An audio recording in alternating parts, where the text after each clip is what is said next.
What's up, fitness fans? Welcome back. Eric Malzone with the Future of Fitness podcast. This is episode number 27. I get to talk to Darrel Wang of Power, Speed, and Endurance. So I've, first and foremost, Darrel is a friend of mine. I've known him for a while. He ran some running seminars at my gym. Very, very smart guy. I would definitely classify him as an expert as far as running mechanics. And he also dives into what power, speed, endurance is. So a little backstory on it. Brian McKenzie is the founder, and it used to be CrossFit Endurance, and then for one reason or another, it has shifted and evolved into Power, Speed, Endurance. So Darrel's role is he heads up with another gentleman the tactical division. So you can get online training from Power, Speed, Endurance if you are somebody who needs tactical training. So military, law enforcement, fire. It looks like a lot of fun. It looks like it's very suitable for those type of professions. In addition, we talk about what kind of running footwear that he suggests. I always found that to be an interesting thing, especially as a trainer. I get asked that one all the time. And we also talk about the art of breathing, which is a online course that they provide at Power, Speed, Endurance as well, and how he's utilized it in his life to reduce stress and get through some difficult times. And he gives us some very actionable items and directions on how to do some of that. So a lot of value in here. And Darrel's just a great guy, very funny guy. So I think you'll find it entertaining and insightful.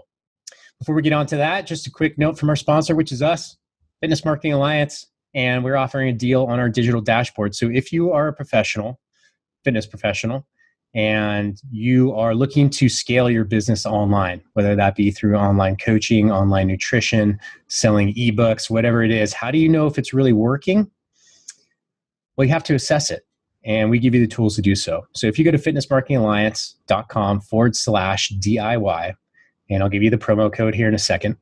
If you go to it, you'll get some information about what the dashboard offers. So it ties in all of your analytics in one place, showing where your website traffic is coming from, how your social media is performing, what your competitors are up to, and much, much more. So go to fitnessmarketingalliance.com/DIY and enter the promo code FMADIY, and you'll get the $250 sign-up fee waived. And it's just $99 a month. It's an absolute no-brainer. So go check it out. If you have any questions, email me, eric@fitnessmarketingalliance.com. And on to the show, Darrel Wang of Power, Speed, Endurance, number 27.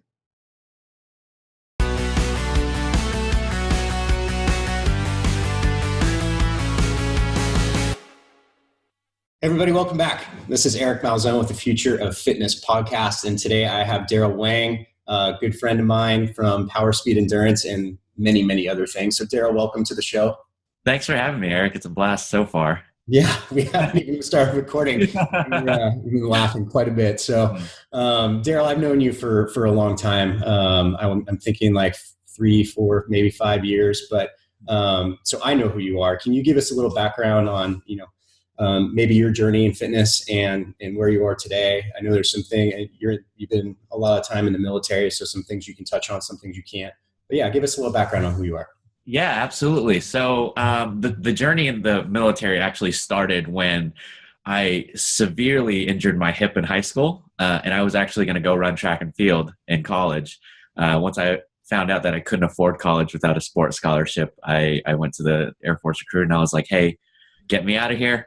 And he was just able to do that when I was 19 years old. So fast forward a little bit, I end up in Japan for a couple of years of my career. I meet Jason Donaldson, who was a head coach of CrossFit Endurance at the time, and we just hit it from there. And then fast forward a couple of years again, and we've rebranded from CrossFit Endurance to Power, Speed, Endurance. And myself and Rob Wilson are kind of in charge of the tactical program there, where we are not really building up the nation's warfighters, but we're keeping them healthy and safe. So whether you're in the military, firefighting department, or police department, anything with a very tactical field is where we mainly emphasize our programming. And it's very different from the traditional every Navy SEAL writes a program for buds. We're trying to keep people safe when they're already in those very dangerous and critically demanding career fields.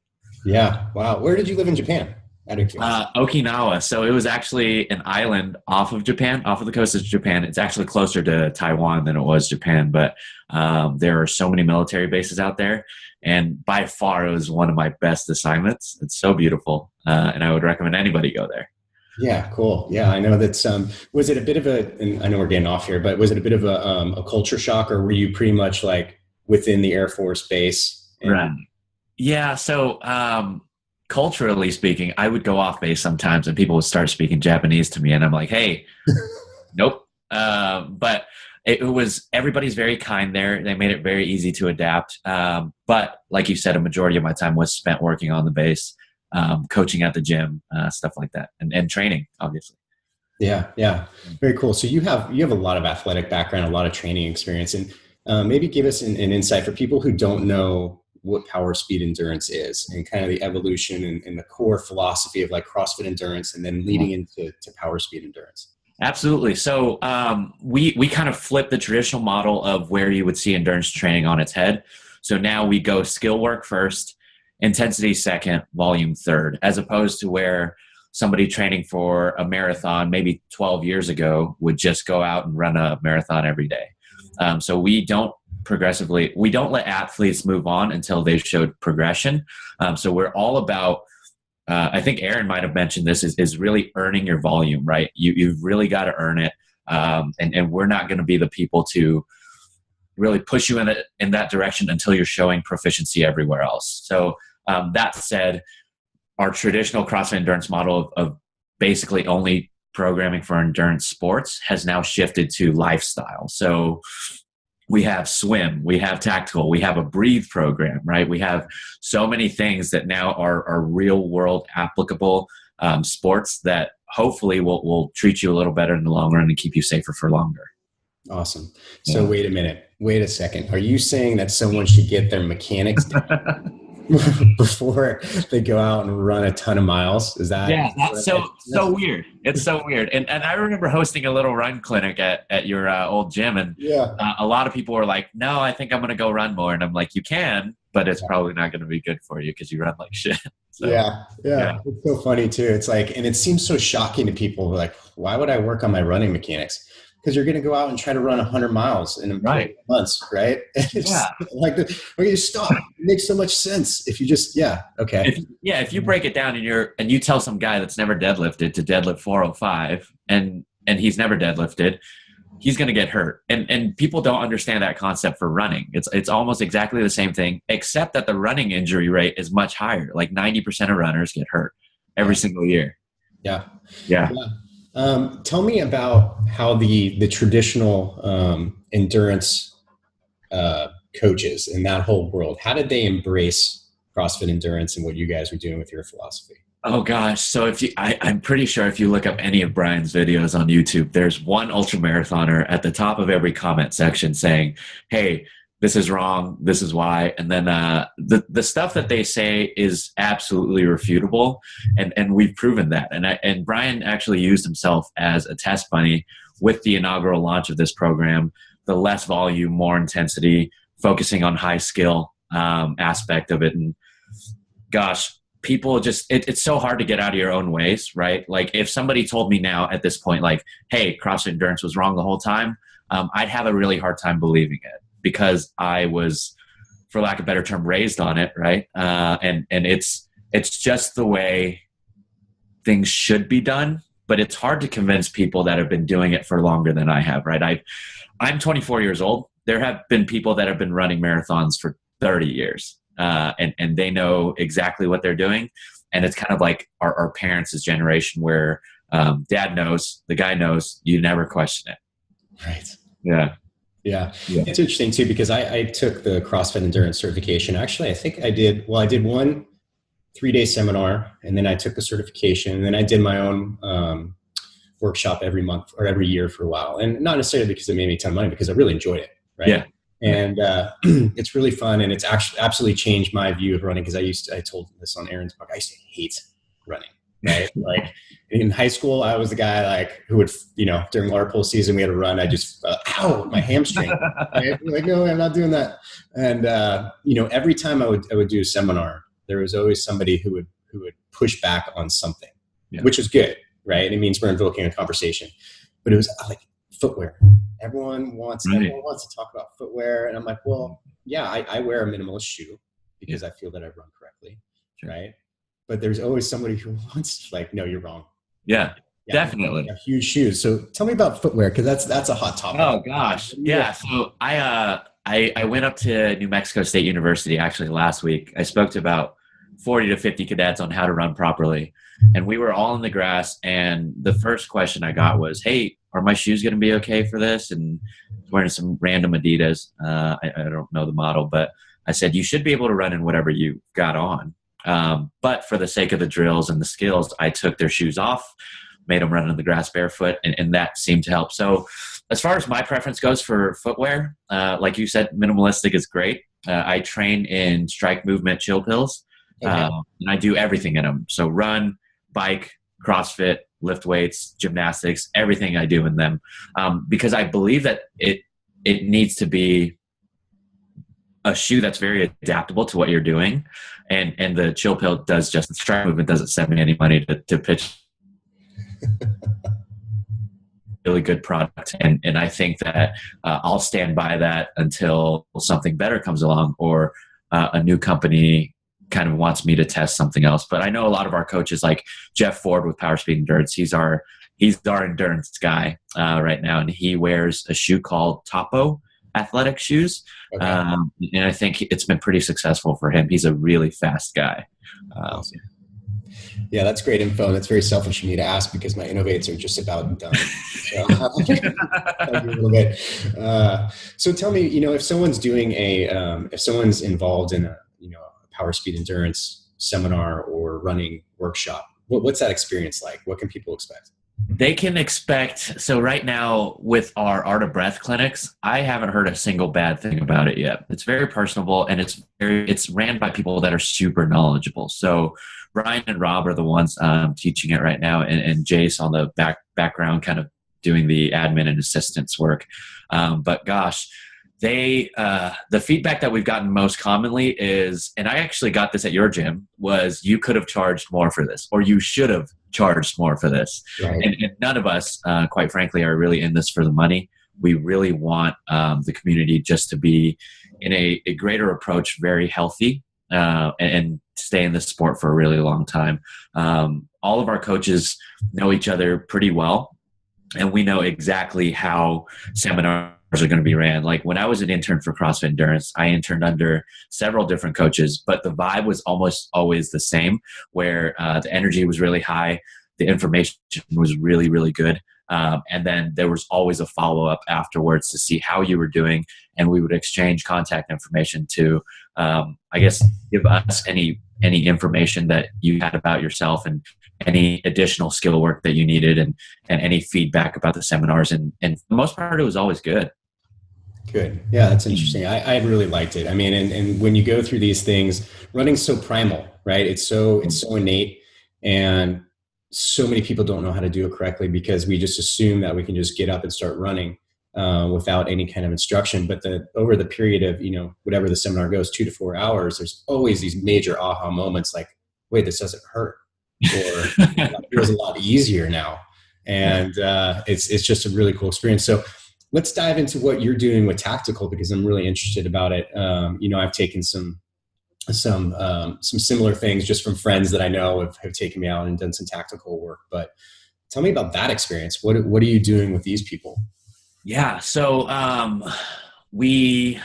think earlier in the summer, we launched a beta program, right? Okay. This was for people that wanted to raise their hand, receive free programming on what our tactical program would look like. And in return, they would provide feedback on what we need more, less, or what is perfect of during that program. For the most part, most of the complaint was that we didn't have enough, right? But everybody in the entire world wants more of the good stuff. But they don't realize what it's going to take, because we would get a inquiry that says, hey, the timeline is perfect. I'm in and out of the gym, an hour and a half recovery and warm up included, but I'd like to see more of this. Yeah. So the wiggle room was very non-existent. And I mean, that's just human nature, right? We want. And then all of a sudden things start falling apart because we've been doing too much. And our approach to it is, so we have essentially 3 days that we rotate. One of them is a strength and conditioning day. One of them is a interval day where you'll do something sports specific, whether it's run or swim. And then the last one is a skill specific strength and conditioning day where we'll throw you into I think CrossFit calls it a Metcon with, let's say, sandbags or weighted vests and other stuff like that. Just odd objects that would in reality mimic maybe stepping over a box with your buddy over your shoulder and stuff like that. Cool. Oh, that's interesting. It sounds like a lot of fun to do that programming too. Yeah, I would like to think so, man. It's a lot of things that I myself have never done before. And I remember when Rob and I were talking about what exactly we wanted to put in the program, it was just weird shit. Just like I said, things nobody has ever thought about unless they're actually on the battlegrounds or fighting for their life or fighting a fire or in pursuit of somebody running away from them. So hopefully the real world applicability of it is worth the $9 a month that you're paying. Yeah, well, that's a great deal. Tell me about it. Great deal. Yeah. So give me an overlook because I'm not 100% clear. So I'm guessing people are listening aren't either. Of like, what exactly does Power Speed Endurance? Do you guys train coaches? Do you train people? Do you do workshops and seminars? What's kind of like what's all of the flavors that you guys do? Yeah. So Power Speed Endurance, I think, and gosh, Brian and Aaron might kill me for this, but it's a general approach to how we can develop humans to be maximized at their optimal potential. Cool. And whether that's coaches or athletes or interns or people that follow us on Instagram, we try and put out as much content as we can to help with the general world. And if you're following our pages at all or Brian's pages at all, at least once a week, he'll post something about breathing, maybe a breathing challenge or a breathing cadence that'll allow you to do X, Y, and Z a little more effectively. We're in the process right now of just focusing everything that we have on our clientele. And eventually, hopefully sometime down the road, we'll start bringing on more athletes or as coaches and interns to push the next generation. And I'm 24. I'll be here for the long haul. So I'm hoping to have something to do with the coach development program. Right now, I'm just a student learning from all these older dudes and chicks in the program. Yeah, awesome. You're only 24? I'm only 24, man. Wow. God, you got a lot of life experience. Incredible. So if I'm a trainer, if I'm a fitness professional, how do I seek education through you guys? How do I learn? Yeah. So we've got a 3-tier program, right? The first one is our subscription-based model where you subscribe to one sport and you follow that sport for however long until you want to move on up. The next step up from there would be our tier 2 model, which is you have access to all of our blogs, all of our video archives, all of our programming every day, and you can follow that for as long as you want. However, if you want to get super immersed into our Unscared Pro program, that's pretty much getting personal coaching, personal programming that's unlike any other one that you've ever received, as well as have ever seen online, because we incorporate stuff like breathing. We incorporate stuff like recovery with temperature training. So my recommendation for somebody trying to get immersed in the program is pay somebody to learn from them, right? And it's essentially our Unscared Pro program will do that for you. I think it was Mike Bledsoe on the Barbell Shrug podcast that said it a little while ago, is that if you're willing to chase something head on, you've got to do it with everything that you got. Like pay a guy just to live with him, just to learn from him and do all that stuff so you can kind of pick up on the trades and skills. Yeah, that's awesome. Where did Unscared come from? I know that's a long story, but it's yeah. So yeah, it's and I've listened to Brian talk for probably more than I should on several podcasts and interviews. I think it was him, Kelly, and Dave Castro were having lunch one day or dinner or whatever. Don't quote me on this. Yeah. And something about pink arm sleeves went on when Kelly was trying to run a marathon, and Kelly was just screaming, "I'm unscared of you, Dave Castro," because Dave was making fun of the pink. And I think that's where it picked up from, man. And it's branded into something much larger, right? I occasionally, every other weekend, jump out of an airplane, and I'm always scared. But I think the mentality of being afraid or hesitant about it, but doing the act anyway, is where the Unscared brand really took off and really gives itself a name. Oh, that's awesome. And that's just life, right? I mean, there's always going to be shit that scares you, and you just got to step out, because usually once you start, you're like, oh, it wasn't that bad. Yep. For most things, like, I know someone's I'm probably going to about that. So I know you guys have been really forging into breathing techniques. Yeah. Explain that to me, and why, as a fitness professional, I should be cognizant of it and aware of it. Yeah. So about 80% of people, well, I think it's more, 90% of people are breathing incorrectly. And there's a certain amount of breaths you should be taking within a minute that people are really, really exceeding because they're mouth breathers, right? And you get called a mouth breather as a joke and people making fun of you. But in the grand scheme of things, like, it's actually an insult. Like, you shouldn't be breathing through your mouth when you're not really doing anything.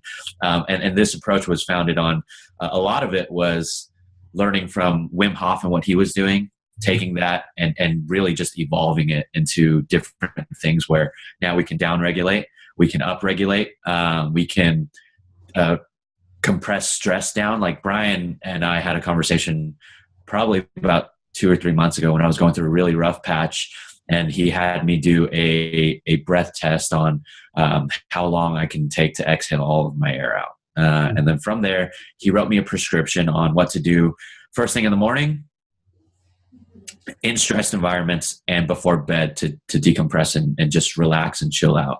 And in that, we've learned how to access the sympathetic nervous system and the parasympathetic nervous system by just controlling our breathing.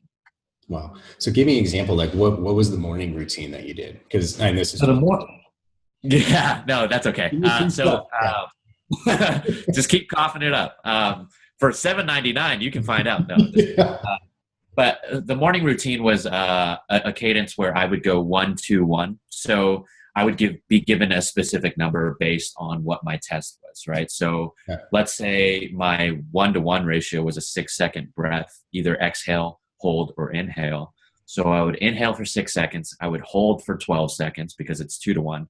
And then I would exhale for 6 again. So just having some sort of cadence and guidance to how you should be breathing really takes you out of the everyday world as well. And it gives you something to focus on. So if the breathing itself is not doing it for you, it at least gets you into a meditative state. Yeah. Awesome. And does that make sense? Yeah, that's, and I'm sure you guys have a ton of stuff on your website that people can look at, but, I can tell, most fitness professionals, it's not an easy field, right? To be honest. It's competitive. It's undervalued. And there's a lot of things. And I think stress management is a big deal, especially because, okay, let's look at a normal day for a fitness professional. Okay. You wake up probably super early. Maybe you have to either train first thing because you got to get it done, or you go to a client and you got to coach them. So you got to get up, and then you get like 20 minutes to eat, and then come down, and then you got to go back up again, right? Because you always got to be on point. If you're with somebody, you got to be on point. If you're coaching a class, you got to be on point. So I think breathing exercises, I try to be aware of it, man. But it's so like, even like as soon as you said it, I'm like, I'm gonna concentrate on my breathing. Yeah. Oh God. Yeah. What another question for you: when people are running, right? Should you be breathing through your nose or through your mouth? I feel like I should know this answer. Right. So it depends. Traditionally speaking, if we're breathing through our nose, and we're able to restrict our workout to an aerobic workout. Okay. Right? Because we're only taking in, and chances are, like, your heart rate, if it's below 144, it's really aerobic. You can control everything that's going on, and you're not going too far, too fast, or too quickly. Now, if we start breathing through our mouths, that means we're kind of picking up the pace a little bit, turning over a little more breaths, a couple more breaths at a time. And essentially you'll see it on shorter intervals. But I would answer that question with probably one that is just a safe bet of, like, it depends. It depends on what you're trying to do. Okay. Yeah, I'm just thinking, when I trail run, I generally start with nose breathing, and then I'm full on mouth breather. So Darrel, tell me, because we were talking about this before with the recording, tell me what's up with your life next. Yeah. So after close to 6 years in the military, I'll be separating and then working at a company that you probably are familiar with called Lululemon. My hopes of developing in that company are to obviously climb up the ladder and maybe hopefully run a store before I leave. But I'll be doing that until fall of 18, hopefully full time. Then I'll roll into school, study something that I may or may not care about just to get a degree, and then fly the F-16 in the Colorado Air National Guard. Yes. Yes. So why do you want to fly an F-16? I mean, it's obvious to me, but it's there's a certain type of, I think, community aspect, just like there is in CrossFit, just like there is in strength and conditioning, just like there is in running, that F-16 pilots all just really get along. And it's more about the brotherhood than it is about how good of a pilot you are, right? And that's kind of like, I plan on taking that to a full advantage, because I know I'm not going to be the brightest guy in the room, but I'm going to try and be a cool guy to hang out with. So that's especially why I'm going through the Guard, is because now you choose, or the unit gets to choose who they hire, as opposed to you being assigned to a random location. Okay. Yeah. I'm super stoked for it. I mean, I've, like I said, jumped out of airplanes, but flying the F-16 will be a different adrenaline rush that I get to do every day for a living. And the pay is pretty good. So Well, if you ever need, if you ever take passengers, let me know. I would. Yeah, definitely. Jump on that. First on the list. Yeah, probably soil myself, but whatever. I'm unscared. Yeah, go unscared. What if Darrel, if people want to get hold of you, ask you questions about everything that you do, where do they find you? So you can hit us up on our info line to schedule any seminars or anything at info@powerspeedendurance.com. I can be found at Wang Darrel, which is my last name and my first name, WANGDARREL on Instagram, and then Darrel Wang on Facebook. But other than that, I think that's about it, man. Yeah. Awesome. Well, it's always a pleasure, Darrel, and we'll keep updated with what you're up to. And yeah, man, it's always great. I appreciate your time. And if there's anything we can do to help you, let us know. And I'm sure we'll be talking to you soon. Yeah, thanks. Yeah, thank you, Eric. It was a blast. Cool. Thank you for listening to this episode of the Future of Fitness podcast and webinar series. We're working really hard here to keep great content coming out. And we'd like to express our gratitude by offering you a free 7-day marketing crash course. So here's how you can claim it. If you go to fitnessmarketingalliance.com/free gift, FREEGIFT, and you enter the promo code FITMARK, FITMARK, you can claim it that way. The other way is you can text us. So you can text the phone number 805-619-5550, and you text the word FITMARK, FITMARK. So thank you. Keep listening. Go claim that offer. It's a ton of value. And if you ever want to get a hold of me, or if you have suggestions for guests, topics, or anything else, or if you just want to ask me questions, I always respond. You can reach me at Eric, ERIC, at fitnessmarketingalliance.com. And keep listening. We have a lot more coming down the pipe, and we'll make sure that we're keeping the value great for you guys. And farewell till next time.